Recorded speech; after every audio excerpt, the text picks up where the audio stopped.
Shalom everyone, welcome to GBI Ensemble Melbourne. If you are new to this church, we would like to thank you for worshiping with us and we warmly welcome you as our brothers and our sisters. Here are some announcements for all of us. Let us join our weekly Thursday morning prayer at 5 a.m. Melbourne time via Zoom and link will be announced in WhatsApp group. There will be no weekly discipleship through 13 August 2024.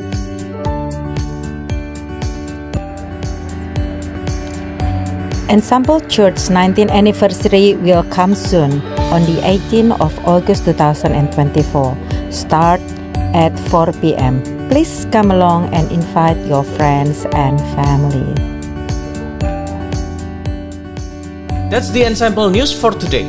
We want to thank everyone for taking time to give praise to the Lord and we pray for continuous blessing from God upon us day in and day out. Shalom.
Shalom Bapak Ibu semuanya.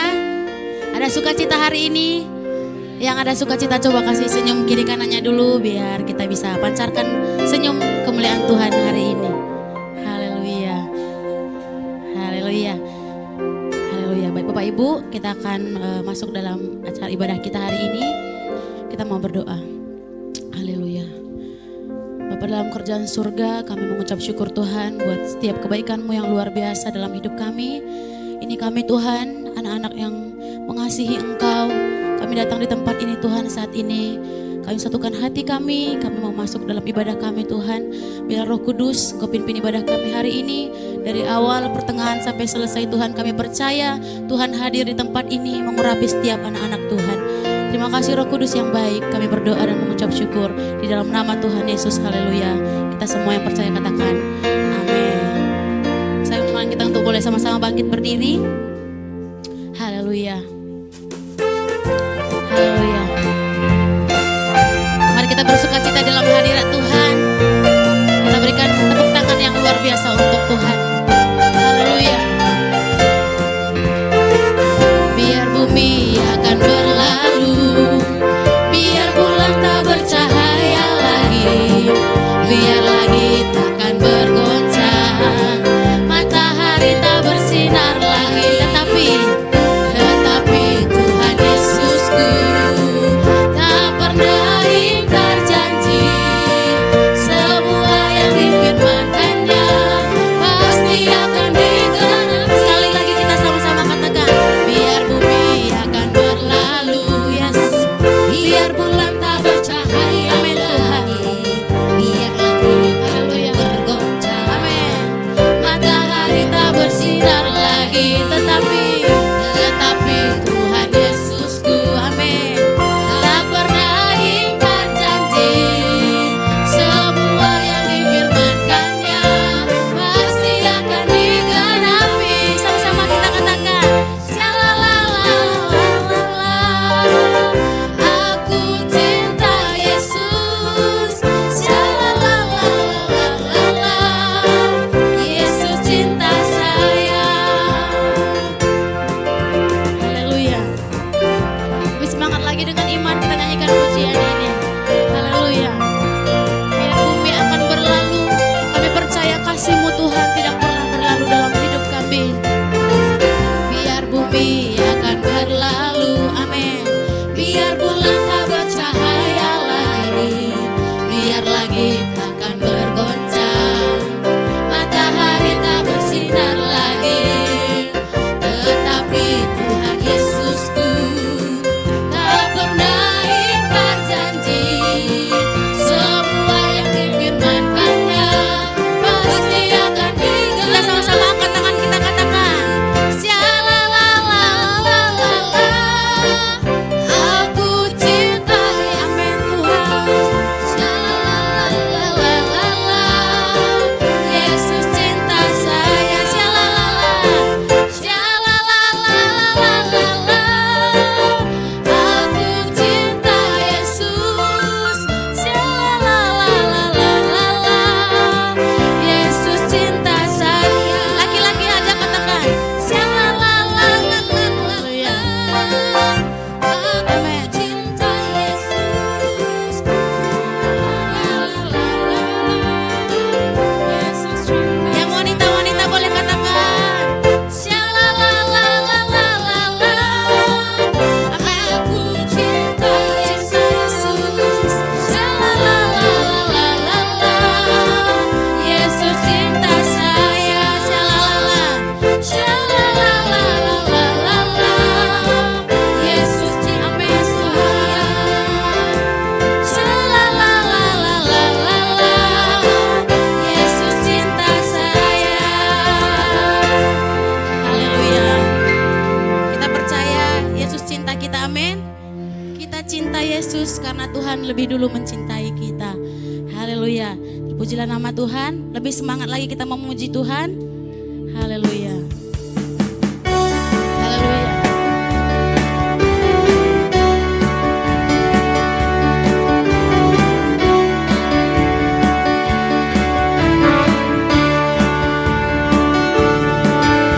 Tuhan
Tuhan? Haleluya. Kita dipilih dari segala bangsa, kita dipilih jadi umatnya. Haleluya.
Tuhan tetap apa? Amin, amin.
sini bersama dengan kami.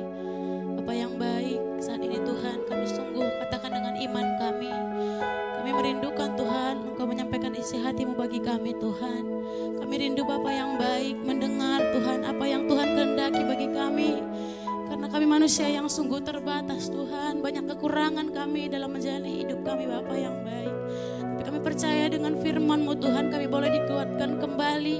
Kami boleh dibaharui hari demi hari Tuhan. Terpujilah nama-Mu Bapa yang baik. Haleluya Yesus. Haleluya.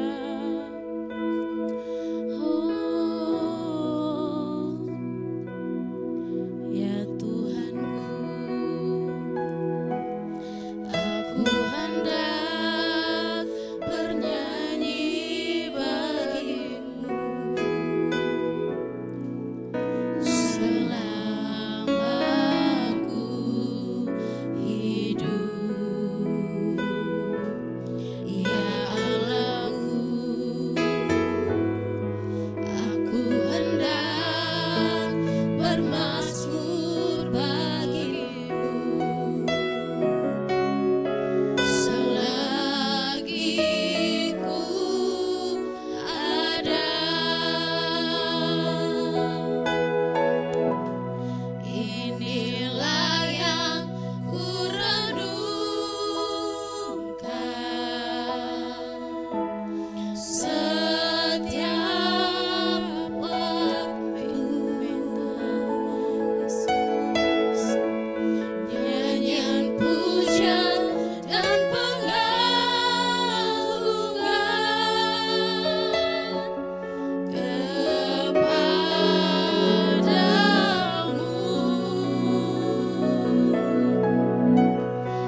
Shalom Bapak Ibu yang terkasih di dalam Tuhan Yesus. Bertemu kembali dengan saya di dalam ibadah kedua di hari Minggu GBI Ensemble Church Melbourne. Kita mau mendengarkan firman Tuhan. Tapi sebelum kita mendengarkan firman Tuhan, kita mau sama-sama tundukkan kepala kita, kita bawa hati kita untuk kita bersatu di dalam doa. Mari kita berdoa.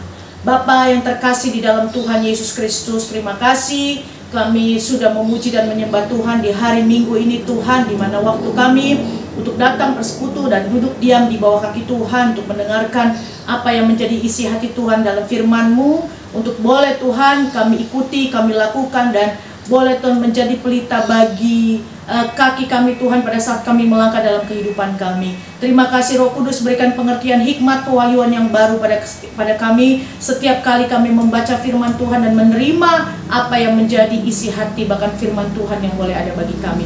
Di dalam nama Yesus hamba berdoa bagi semua anak Tuhan dimanapun berada saat ini. Tutup bungkus Tuhan yang boleh menyaksikan bahkan mengikuti dari ibadah online ini Tuhan, kami percaya biar gerejamu boleh semakin banyak memenangkan jiwa-jiwa dan boleh media ini dipakai untuk Tuhan pakai bagi kemuliaan Tuhan.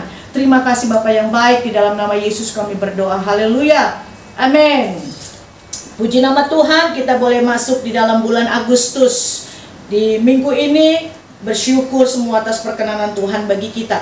Kali ini gerejanya dalam satu tema visi yang ada di dalam setiap minggu, kita boleh membawa dari pasal Kisah Para Rasul 3 ayat 1 sampai dengan 10. Saya mengajak Bapak Ibu dimanapun berada, boleh membuka firman Tuhan, gadget sucinya, kitab sucinya, baik yang di rumah ataupun mungkin yang di jalan, ataupun yang sedang mendengarkan dimanapun Bapak Ibu berada. Saya bacakan cepat saja. Judul perikop adalah Petrus menyembuhkan orang lumpuh. Pada suatu hari menjelang waktu sembahyang, yaitu pukul 3 petang, naiklah Petrus dan Yohanes ke bait Allah. Di situ ada seorang laki-laki yang lumpuh sejak lahirnya sehingga ia harus diusung. Tiap-tiap hari orang itu diletakkan dekat pintu gerbang bait Allah yang bernama Gerbang Indah untuk meminta sedekah kepada orang yang masuk ke dalam bait Allah. Ketika orang itu melihat bahwa Petrus dan Yohanes hendak masuk ke bait Allah, ia meminta sedekah. Mereka menatap dia dan Petrus berkata, "Lihatlah kepada kami." Lalu orang itu menatap mereka dengan harapan akan mendapat sesuatu dari mereka. Tetapi Petrus berkata, "Emas dan perak tidak ada padaku, tetapi apa yang kupunyai kuberikan kepadamu. Demi nama Yesus Kristus orang Nazaret itu, berjalanlah." Lalu ia memegang tangan kanan orang itu dan membantu dia berdiri.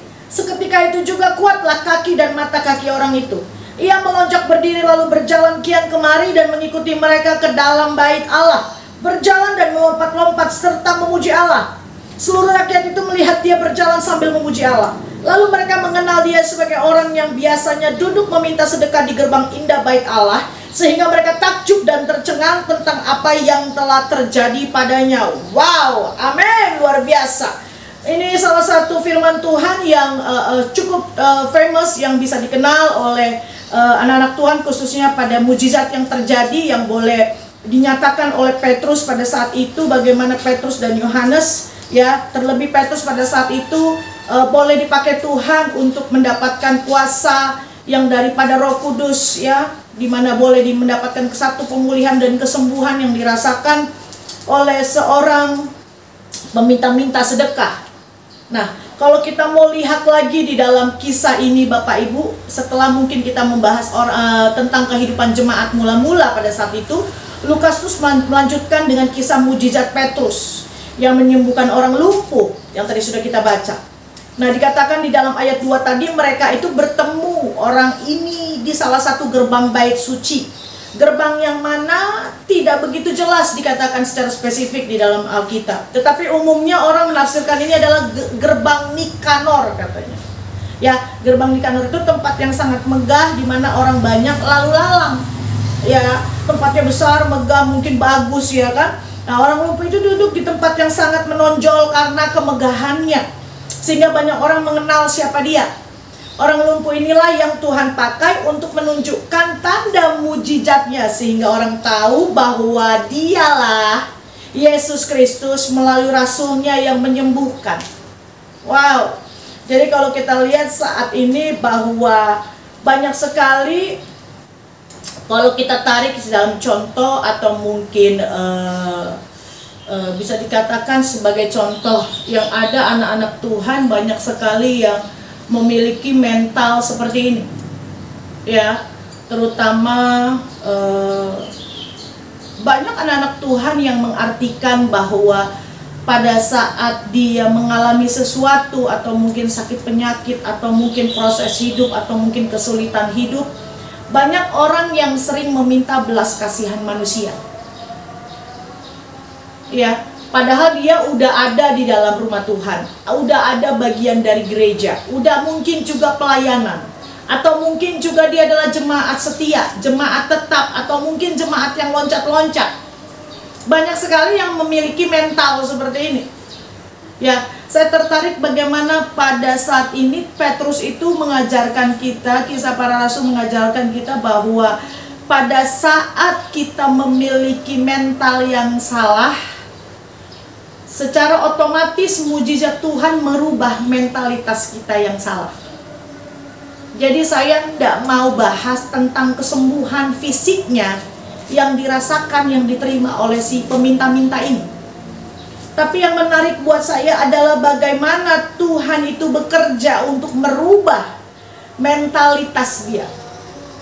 Ya, nah, kalau kita mau bicara daripada kerajaan Allah menyatakan akan memulihkan segala sesuatu, yes. Dan karya penebusan Kristus di kayu salib itu adalah yang teragung dan tidak hanya menebus, ya, dan tidak hanya mendamaikan pilihan rencana Tuhan, tetapi dia memulihkan segala sesuatu. Ya, jadi Tuhan itu bukan saja ahli dalam pemulihan, tapi Tuhan itu sangat ahli bagaimana mengubah mindset, mengubah karakter, mengubah mentalitas kita melalui mujizatnya. Karena saya percaya betul dan kita tahu betul bahwa Tuhan itu sangat mengenal setiap kita. Nah, Tuhan Yesus tahu bagaimana karakter watak si peminta-minta sedekah ini. Ya, dan kita lihat tadi bahwa tanda-tanda yang dikerjakan oleh Kristus dan para rasul, yaitu oleh salah satunya Petrus, kuasa mujizat, tapi bukan hanya sekedar kuasa mujizat yang perlu dipamerkan. Ya, jadi mukjizat itu kalau bisa dikatakan adalah mukjizat yang tidak harus dipamerkan sebenarnya. Bukan kasarnya kita mau pamer nih mendapatkan mukjizat, atau kita mau pamer kita bisa melakukan mukjizat. Ya, dan mukjizat juga bukan segalanya. Ya, mukjizat juga bukan simbol, tapi mukjizat itu tanda sebagai petunjuk kita untuk mengarah kepada si sumber mukjizat itu, yaitu Yesus Kristus. Makanya nggak sedikit orang percaya jemaat Tuhan, ya, cari Tuhan itu mungkin bukan semata-mata cari sumbernya, tapi bukan cari si mujizatnya, tapi cari mujizatnya, cari berkatnya, bukan mencari siapa si pemilik berkat itu, siapa si empunya mujizat itu, ya.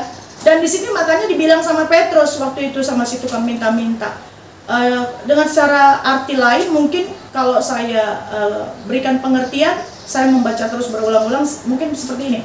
Petrus bilang sama si tukang minta-minta ini, gua nggak punya uang untuk bisa memberikan, saya nggak punya uang untuk bisa memberikan kamu, tapi saya punya satu jalan, yaitu satu hal yang bisa membawa kamu lebih mengalami daripada kesembuhan, ya, yaitu bagaimana dia melakukan, bahkan dia mungkin saya percaya mungkin tidak signifikan di situ dikatakan berdoa, tapi bagaimana Petrus itu mendoakan dia dan membawa dia kepada Kristus Yesus dengan kuasanya, kuasa yang ada yang diberikan Tuhan Yesus kepada Petrus pada saat itu, ya. Jadi kita bisa belajar di sini bahwa dari mukjizat Tuhan bisa pakai untuk pemulihan. Dari mukjizat Tuhan bisa pakai untuk apa? Untuk perubahan. Dari mukjizat Tuhan bisa pakai untuk mengubah setiap mentalitas orang. Bagi yang mau meresponi sungguh-sungguh, ya. Karena mukjizat bukanlah pemulihan total. Bukan. Karena kalau dari kerajaan Allah kita bisa melihat bahwa kita ini percaya kepada Tuhan, ya. Dan kita bisa lihat, bahkan kita bisa rasakan mujizat Tuhan itu adalah salah satu kuasa bentuk kuasa yang dinyatakan oleh Allah. Ya, terutama bagi mungkin ya kadang-kadang Tuhan nyatain dengan orang yang kurang percaya atau yang tidak percaya atau mungkin yang percaya. Ya, makanya saya bilang mujizat itu bukan pemulihan total. Banyak orang mendapatkan mujizat, didoakan sembuh, sakit sembuh, ya, terbeban bisa diberikan kelegaan, nggak ada jalan keluar, Tuhan bisa berikan jalan keluar. Tapi tidak hanya sampai di situ untuk bisa memulihkan orang. Orang bisa aja setelah ditolong, dibantu, disembuhkan, hilang, pergi dari Tuhan. Karena nyatanya banyak yang seperti itu. Ya, jadi mujizat itu saya beri artikan bahwa di sini mujizat itu bukan berarti pemulihan total, jalan pemulihan total yang seharusnya dirasakan oleh semua anak manusia atau anak orang percaya. Ya, buktinya masih ada orang percaya yang sakit masih belum sembuh. Buktinya masih banyak tuh pelayan-pelayan Tuhan, hamba-hamba Tuhan yang sakit masih belum disembuhkan. Karena kenapa? Ya, bisa saja Tuhan menyatakan bukan hanya dengan mujizat, tapi dari situ seperti duri dalam daging yang Paulus rasakan. Dari situ tuh mereka atau mungkin anak-anak Tuhan yang masih sakit, yang masih mengalami proses hidup, dari situ dia merasakan penyertaan Tuhan. Dan pada saat kita merasakan penyertaan Tuhan, ya, itu sama saja dikatakan mujizat karena kita bisa bertahan, kita bisa kuat. Tanpa kita sadari itu sebenarnya mujizat Tuhan. Ya, kita sampai saat ini mengalami masalah, tapi kita dikuatkan oleh Tuhan. Itu juga salah satu mujizat Tuhan. Dimana dari mujizat itu Tuhan menyatakan bahwa Dia menyertai kita. Ya, Dia itu berkuasa. Tuhan itu berkuasa. Ya, tapi nyatanya anak Tuhan sering dikagumi atau sering terkagum-kagum, sering mencari yang instantly. Udah contoh nih sakit, udah parah berapa tahun, terima mujizat, sembuh. Ya. Nah, orang maunya yang secara instan. Orang lihatnya yang secara instan. Ya. Ada karakter orang yang menerima mujizat secara instan atau pemulihan yang benar-benar mendapatkan satu mujizat, itu yang bisa membawa dia selamanya dekat kepada Tuhan. Tapi ada juga manusia yang merasakan itu tapi tidak membawa dia semakin lebih dekat sama Tuhan. Mungkin dekat mengucap syukur, iya, tapi lama-lama dia pergi. Lama-lama dia jauh dari Tuhan. Lama-lama mungkin dia juga ninggalin Tuhan. Ya. Nah, sekarang kita ada di orang tipe seperti apa? Ya. Tipe seperti apa? Apakah kita yang mencari mujizat Tuhan karena mencari mujizatnya saja, atau mencari si sumber mujizat itu untuk terus dekat kepada kita, untuk kita terus bisa mendekat kepada Dia, ya, untuk terus ada bagian di dalam Yesus itu sendiri. Nah, di mana ada Yesus, di situ ada pemulihan dan keselamatan. Itu sudah jaminannya. Itu tidak bisa ditawar-tawar, dan itu sudah hukum pasti. Ya. Jadi kalau ada Yesus pasti ada pemulihan dan keselamatan. Nah, cuman masalahnya pemulihan itu sampai di mana? Keselamatan itu sampai di mana? Karena kalau kita lihat, tarik lagi mundur, bahwa si peminta-minta ini memiliki karakter yang hanya mengandalkan belas kasihan manusia. Hanya melihat fokus kepada, ya udah, bantu saya ini kan lumpuh, saya ini nggak bisa apa-apa. Dia mengharapkan uang, emas, perak. Nah, itu berarti bisa sama saja merusak mentalitas yang ada. Nah, kalau yang kita mau adalah kita menerima pemulihan yang sejati, pemulihan yang abadi, pemulihan yang nggak jatuh bangun, pemulihan yang nggak nengok lagi ke belakang, tapi kita mau lihat ke depan dan kita mau sungguh-sungguh firm, konsisten, komitmen, dan menjalankan bahwa kita ini sudah mendapatkan satu perjumpaan melalui mujizatnya Tuhan, yaitu pemulihan. Nah, yang Tuhan mau di dalam pemulihan, kalau di dalam firman Tuhan, ya, yang pertama adalah yang saya catat, pemulihan iman atau pengharapan. Di sini Petrus dipakai Tuhan bahwa jangan berharap sama manusia. Ya, makanya dia bilang, kamu lihat saya tidak punya uang, saya tidak punya apa-apa, tapi saya cuma punya satu, yaitu juru selamat. Dia bawa ke Tuhan dan dirasakan mujizat Tuhan. Berarti ada pemulihan iman, pengharapan kita. Ya, yang tadinya kita berharap, oh Tuhan, biarlah apa yang saya lakukan, saya kerjakan ini berhasil, atau biarlah Tuhan, saya bisa sembuh dengan melalui ini. Tapi ternyata kalau kita hanya berfokus mengandalkan diri kita sendiri, cara kita sendiri atau manusia, maka kata firman Tuhan, terkutuklah orang yang mengandalkan manusia, tapi diberkatilah orang yang mengandalkan Tuhan. Nah, yang Tuhan mau bagaimana kita dipulihkan dalam pengharapan dan iman, merasakan apa? hubungan, pengharapan, percaya itu yang lebih kuat lagi, lebih besar lagi kepada Tuhan. Ya mungkin selama ini kita tinggalkan Tuhan, mungkin selama ini kita kurang percaya sama Tuhan, mungkin selama ini kita krisis kepercayaan sama Tuhan. Tuhan mau pulihkan Bapak Ibu. Mungkin cara mujizat Tuhan berbeda. Mungkin kita belum tentu rasakan seperti yang dirasakan orang si peminta-minta ini, yang langsung bisa berjalan sembuh sampai menari-nari, berjoget-joget, memuliakan Tuhan, memuji Tuhan. Tapi mungkin kita step by step, tapi harus kita sadari, atau mungkin tanpa kita sadari, di situ Tuhan udah menyertai kita. Nah, Tuhan mau kita alami pemulihan. Ya, datang kembali kepada Tuhan, minta Tuhan ampuni saya. Saya tidak menyadari bahwa selama ini saya kuat. Saya bisa hadapi masalah saya bisa hadapi kekurangan saya, kemiskinan saya, atau mungkin ketidakmampuan saya. Ternyata Tuhan menyertai saya. Karena Tuhan yang menguatkan saya. Yang kedua adalah pemulihan jasmani dan rohani. Ya, jadi kita sudah lihat bahwa mujizat Tuhan, Tuhan mau bukan hanya sekedar jasmani yang dipulihkan, terlebih jiwa kita, rohani kita.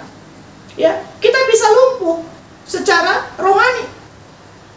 Bukan hanya secara fisik kita bisa lumpuh. Rohani kita juga bisa lumpuh. Nah, Tuhan mau kita merasakan pemulihan. Apa yang dikatakan lumpuh rohani? Mungkin yang selama ini tidak ada waktu sama Tuhan. Mungkin yang selama ini tidak melakukan yang terbaik. Mungkin selama ini menyangkal Roh Kudus. Kita diarahkan ini tapi kita tidak mengikut. Ya, lumpuh rohani itu bagaimana kita menutup hubungan, mesbah komunikasi dengan Tuhan. Atau mungkin ya seadanya aja. Atau mungkin pada saat kita susah aja. Ya, itu yang bisa dikatakan lumpuh rohani. Tuhan mau kita tidak mengalami lagi kelumpuhan rohani itu. Otomatis dengan secara kehendak, cara dan rencana dan waktu Tuhan, fisik kita pun akan dipulihkan Bapak Ibu. Ya, karena buat Tuhan yang paling penting adalah jiwa kita yang diselamatkan. Jiwa kita yang dipulihkan, jiwa kita yang disembuhkan. Baru otomatis bagaimana kita mau melihat dari segi kacamata kita yang benar dalam pemulihan fisik kita. Haleluya. Yang ketiga, pemulihan secara jiwa. Ya, itu yang tadi saya bilang. Dimensi kejiwaan kita ini, daging kita ini yang harus dipulihkan. Pikiran yang salah, cara pikiran yang salah, cara pikiran yang mengandalkan manusia, dosa, hidup lama, tinggalkan. Tuhan mau kita dipulihkan secara jiwa. Pikiran kita, tindakan kita, perbuatan kita, tinggalkan. Ya, jangan kita lumpuh. Karena kita punya satu pengharapan. Pemulihan itu dari Tuhan. Tuhan yang akan menguatkan kita. Dan selanjutnya adalah pemulihan hubungan. Bagaimana kita mau, ya, Tuhan mau kita Tuhan memulihkan hubungan kita. Ya, mungkin kita yang selama ini punya hubungan yang rusak dengan orang-orang terdekat, suami, istri, anak, ya kan? Atau mungkin hubungan dengan kakak rohani, bapak rohani, atau gereja, ya, Tuhan mau itu dipulihkan. Terlebih kalau kita punya mungkin kerusakan hubungan dengan Tuhan. Mungkin yang udah lama nggak pernah ke gereja, udah lama mungkin nggak berdoa, ya, udah lama mungkin kecewa. Saatnya Tuhan mau menyatakan pemulihan itu, Bapak Ibu. Terus yang selanjutnya adalah pemulihan karakter. Sudah pasti karakter harus terbentuk dan terbangun, bahkan dirubah. Dengan cara bekerja sama dari kita sendiri. Kalau kita tahu itu tidak baik, jangan lakukan. Karena bicara habitually, kebiasaan kita mungkin yang tadinya jelek, tidak bagus, tidak baik, kita masih terus pakai itu. Tuhan mau ubah supaya karakter kita terbentuk menjadi karakter yang baik, karakter Kristus. Oke lah, karakter Kristus belum bisa 100% kita lakukan, tapi minimal ada bibit, ada dasar yang mau kita sungguh-sungguh ubah. Melalui apa? Dengan kuasa Roh Kudus, firman Tuhan, dan pemulihan daripada hubungan kita dengan Tuhan, kedekatan kita dengan Tuhan. Ya.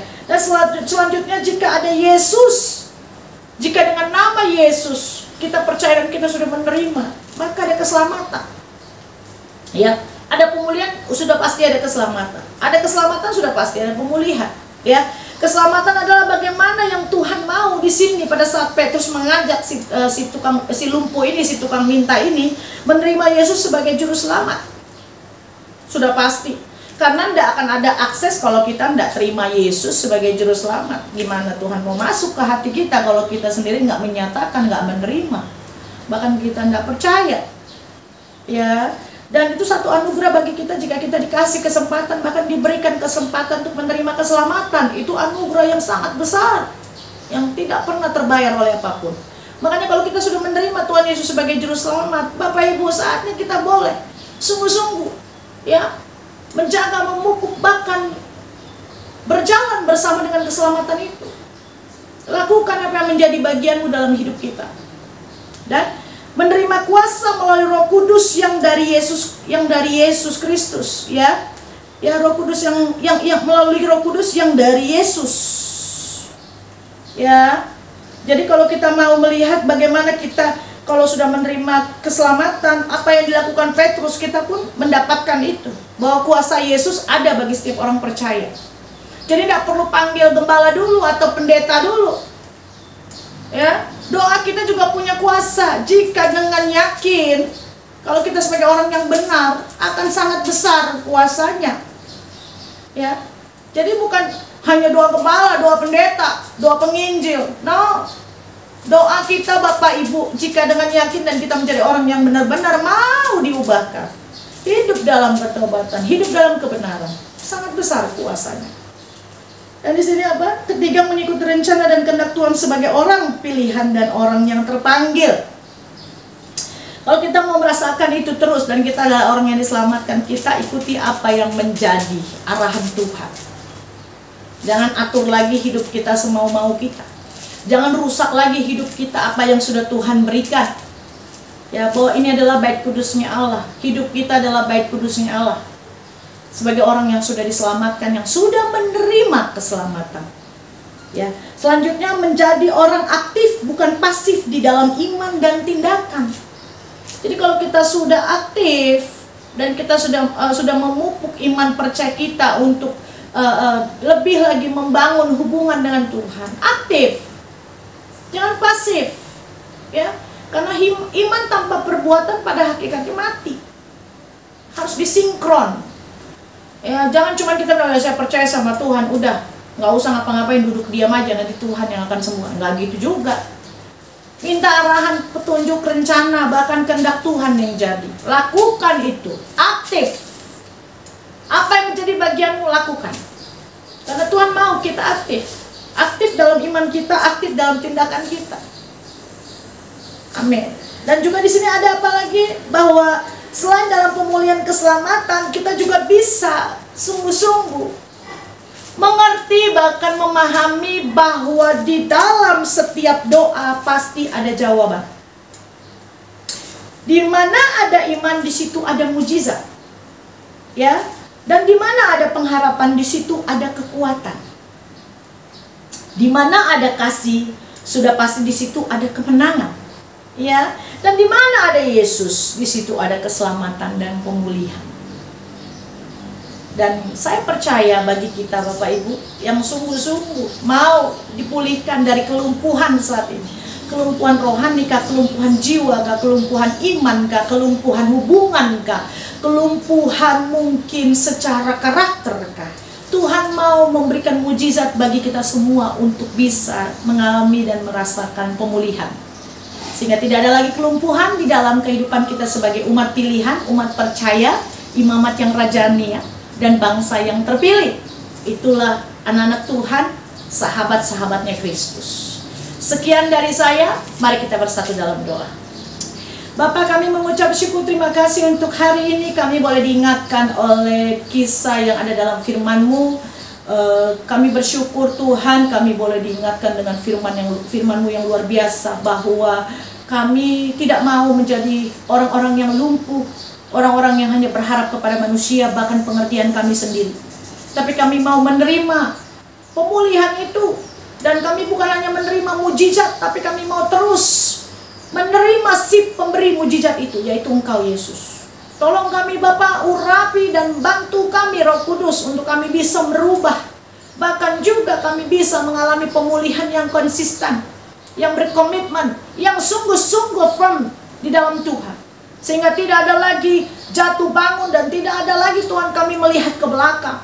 Tapi kami mau memandang Engkau dan salib-Mu, sehingga kekuatan-Mu, kuasa Roh Kudus-Mu ada bagi kami. Bagi semua jemaat-jemaat Tuhan saat ini yang mengikuti ibadah di online, dan semua anak-anak Tuhan yang boleh melayani hari Minggu ini Tuhan. Di dalam nama Yesus Tuhan berkatilah, dan biarlah Tuhan penyertaan-Mu sempurna selalu atas kami, dan kami bersyukur Tuhan. Terima kasih untuk anugerah-Mu, karunia-Mu yang terlalu baik bagi kami. Dan kasih karunia-Mu yang cukup bagi kami. Di dalam nama Yesus, hamba memberkati semua anak Tuhan saat yang mengalami Tuhan kelumpuhan, bahkan juga pengharapan yang salah, iman yang salah Tuhan, yang terfokus dengan salah. Tuhan arahkan anak-anak-Mu, berikan pertobatan, berikan perjumpaan dengan Tuhan, sehingga mereka boleh Tuhan berbalik dari jalan-jalan mereka yang salah, yang jahat. Bahkan mereka juga boleh, kami semua juga boleh merasakan terus pemulihan dan keselamatan itu dari Tuhan, dari Roh Kudus. Bahkan firman-Mu yang terus menguatkan, mengarahkan kami dalam nama Yesus. Berkati gereja-Mu, berkati Tuhan hamba-hamba-Mu yang sudah mengambil bagian, tim praise and worship, worship leaders, singers Tuhan, bahkan juga hamba yang memberitakan firman multimedia Tuhan, bahkan juga Ensemble Church Melbourne yang ada Tuhan. Kami percaya Tuhan berkat-Mu yang sempurna ada pada setiap hamba-hamba-Mu dan juga gereja-Mu di dalam nama Yesus. Berkati juga Bapak Gembala GBI Ensemble Church Melbourne, Pak Ivan beserta dengan Ibu Ruth, bahkan semua Tuhan tim yang ada, tim pengembalaan yang ada di Melbourne Tuhan. Kami percaya Tuhan bahwa kuasa-Mu, misi visi-Mu, bahkan juga penyertaan-Mu ada pada mereka di dalam nama Yesus. Dan berkat-Mu menyertai Tuhan setiap anak-anak-Mu di Melbourne Tuhan, di Ensemble Church yang ada Tuhan, di dalam nama Yesus. Terima kasih Bapa yang baik. Sebelum kami mengakhiri Tuhan ibadah pada sore hari ini, kami siap membuka hati kami dan mengangkat tangan kami dan menerima berkat yang daripada Engkau. Biarlah kasih anugerah dari Allah Bapa, cinta kasih daripada Tuhan Yesus Kristus, bahkan persekutuan yang manis bersama dengan Roh Kudus yang terus memberikan kita kekuatan yang baru, sukacita, damai, sejahtera, sampai dengan Maranatha Tuhan Yesus boleh datang untuk yang kedua kalinya, menjemput kita di awanan permai di dalam nama Yesus Kristus. Haleluya. Umat pilihan Tuhan yang sudah menerima dan percaya, sama-sama kita katakan amin, amin, amin. Haleluya. Sampai berjumpa kembali dengan kami di ibadah sore di minggu depan dengan waktu dan jam yang sama. Tuhan Yesus memberkati, tetap kuat, tetap percaya, dan tetaplah menjadi pribadi yang berdoa, datang setia kepada Tuhan. Amin. Terima kasih Bapak Ibu. Tuhan Yesus memberkati. Shalom. Shalom everyone, welcome to GBI Ensemble Melbourne. If you are new to this church, we would like to thank you for worshiping with us, and we warmly welcome you as our brothers and our sisters. Here are some announcements for all of us. Let us join our weekly Thursday morning prayer at 5 a.m. Melbourne time via Zoom, and link will be announced in WhatsApp group. There will be no weekly discipleship through 13 August 2024.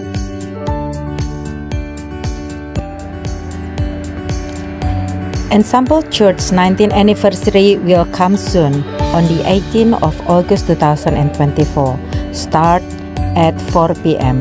Please come along and invite your friends and family. That's the Ensemble news for today. We want to thank everyone for taking time to give praise to the Lord, and we pray for continuous blessing from God upon us day in and day out. Shalom.